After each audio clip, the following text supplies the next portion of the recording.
It is 5:12 now. Welcome back. If you've marveled at the murals at the Essentia Duluth Heritage Center or walked in the Commons area at East High School, you have seen the work of this local commemorative artist. I would like to introduce you to Tim Cortes, an artist who takes us on his journey to working with some of the greats. Illustrating life's most important moments for more than 30 years. You never know where something's going to take you and who's going to see it. For Tim Cortes, a local commemorative artist, art was always a part of life. His parents and family saw his interest and nurtured it along.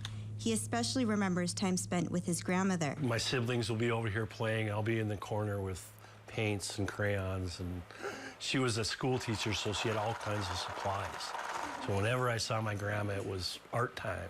Cortes grew up playing hockey, graduated from Duluth East High School, and went on to play hockey for the University of Minnesota in the Twin Cities.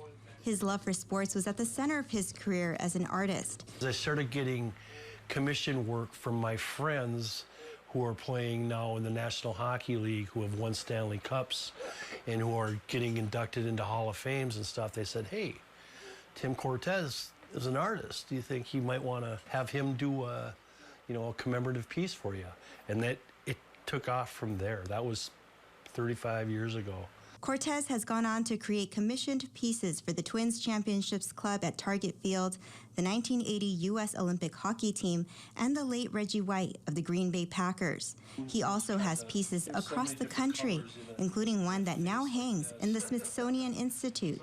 It was commissioned for the 30th anniversary of the John Bear Grease Sled Dog Marathon. The fine folks at the Smithsonian saw that up at the Iditarod and asked me if they could include that in their permanent collection. Absolutely, you can.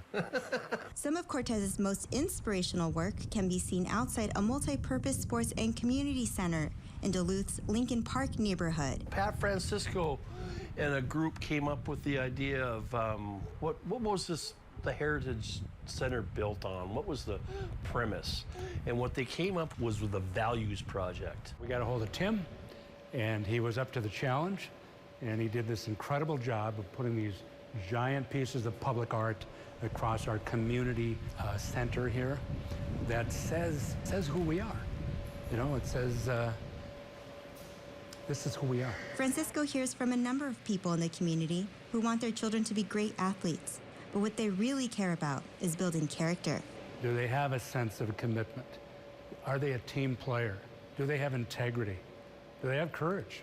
You know, that's what we hope for our children. That's what we hope for our grandchildren. That's what we hope for our community. That's who we are. So we've had a lot of great reaction. And of course, they look and see who did the work. And of course, Tim Cortes. Cortes hopes those values will shine through on some of his recent work. 5 wall murals for his alma mater, East High School, with one already completed in 2018. They have a big atrium in there with huge wall space. So what they wanted was East High School through the decades. So each piece will be a decade from the 50s on. So they commissioned me to do that all the way around. It's a 5-year-long process, probably longer now because COVID really set us back 2 years. It was supposed to be one a year every year, but I'm working on one for the end of September right now. Cortes says his success could not have been possible without family by his side, especially his 2 children and his wife, Kathy. Thank God my wife believed in me and stuck with me, because there was times when it was tough. But we kept pushing along. You got to keep working. Keeping memories alive through art. In Duluth, Aaron Matha, Northern News Now.